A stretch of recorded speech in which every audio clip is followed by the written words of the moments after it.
All right, guys. We're excited for the first ball game. A lot of new pieces on our side of the ball, so it's going to be a good challenge on the road for us in the first ball game, but we're excited for it. Hi, Coach. Levi Damian from USA Today. I just wanted to know, have you ever been in a situation where you're facing a head coach and an offensive coordinator who have absolutely no NFL game tape for you to study, and how do you prepare for that? Honestly, it's the first time this has really happened, but you really just got to follow the rules of the defense, whether it's a run key, a pass key, a leverage, whatever it is in coverage. So we have rules. John's given us enough offense throughout the course of training camp. He's got to get every play known to mankind. So he's given us enough to prepare for. So we got to go follow our rules, play sound, play with sound eyes. Rush the quarterback, stop the run, those type of things. And obviously tackling is going to be a premium in the first half of the season here with no off season and then just the training camp. So that's the things I'm harping to our guys. Play sound, play aggressive. Don't be worried about making mistakes. Play and make sure we're tackling good. Yeah, Paul, Jerry McDonald.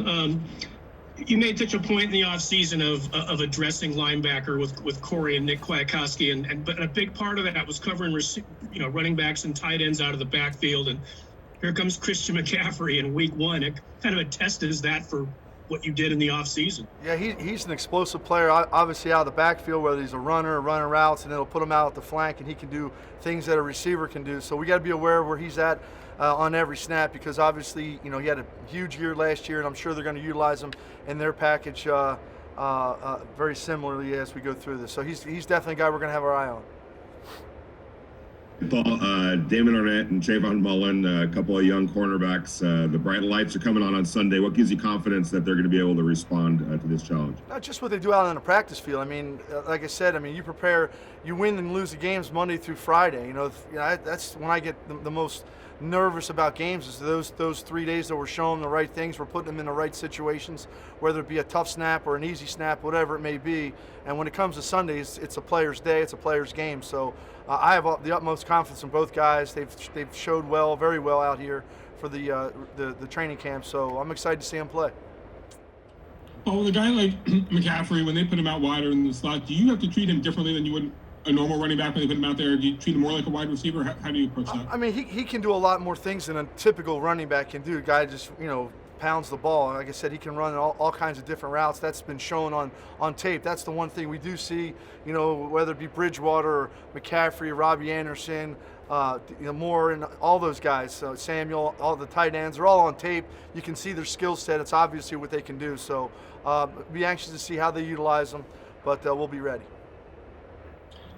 Coach, obviously, McCaffrey being such a big part of their offense as he is there any worry that you have that some of the players will maybe focus too much on him and leave some other guys that uncovered? No, every coverage has its rules. So, whether it's a back, a receiver, a tight end, two running backs in the game at the same time, we have rules for all that stuff. We've been through it. We've seen it, like I said, plenty out here with the backs that we have, the receivers that we have, and the tight ends that we have. Waller's is a kind of guy too. It's a different matchup for us each and every practice. So our guys have a chance to cover those kind of guys. So we'll play within the confines of the rules of the coverage. Really, is what we're going to do. Hey, Paul. I just wanted to. What do you think the potential is for the defensive line this year with some of the new additions that you made, Malik Collins and Carl Nassib? Those two guys obviously been big pieces to add. Dan Ross is another guy that's been good for us. And the guys that we've had here have really grown up. You can see the second or third year guys have really made a jump with it. Malik's been a great conduit as far as some of the techniques and stuff that we're teaching, and the games, whatever it may be. But the techniques, the things to look for up front. He's been voted a captain here for a reason in his first year here, because he's a guy that's more as a coach on the field, and he's a very good player. Well, you guys added Raekwon McMillan in a trade. What does he bring to the table, and how is he getting things pretty quick here? After getting him in. Yeah, he's done a good job. Vance Joseph was the secondary coach for me in Cincinnati, and after 2015, a bunch of those guys moved on and got coordinator jobs, and I lost all my coaches. So Vance was down there, implemented the system in Miami when he was there as a rookie linebacker. So he was really, and then Matt Burke, who was the linebacker coach with him, became the next coordinator in Miami. So the terminology, the coverage elements, all those things that he was used to, how we call the fronts and the defenses, he's come in like he's known the defense. So he's done better each and every day, and hopefully he can add to us as we go down the road here. Coach, how much LSU film did you get to watch, and how much of what they did there could translate to the NFL?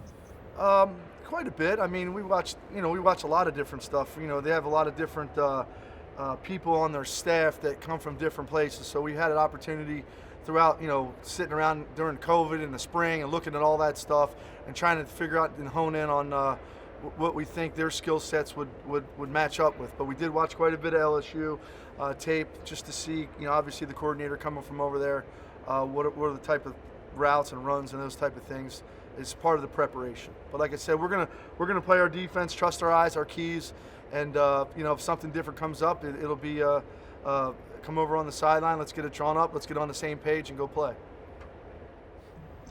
Hi, Coach. NBC Las Vegas, Amber Dixon here. How would you compare the physicality of this year's camp and practices compared to years prior? I think because the camp was longer, I think it was very similar as far as the physicality of it. It just there was more days stacked in there because the length of the camp. You didn't have preseason games, so we might have done a little bit more live action in practice than maybe we've done in the past because we relied on the preseason games to get, particularly some of the younger players, guys on the bubble, action in there. So we had to implement some of that in through our practice, and I thought we had a good flow of those things, whether we be in pads or shorts, whatever it is. I think we'll be ready to go. Last question, Scott. Paul, it's Scott from Raider Nation Radio. Scott. Teddy Bridgewater, now the starter down in Carolina. What kind of challenge does he present for your team? Been against this guy before. Had a chance in Cincinnati when he was in Minnesota to practice against those guys a couple days, so I kind of saw him up and close. He's a smart guy. He can get him in and out of good plays. He's an accurate passer of the football, and he can move around the pocket. So he's a good player. He's found a team that he can be a starting quarterback. I'm sure he's excited with that opportunity, but we're looking forward to the opportunity to go against a good player. One more, Jerry.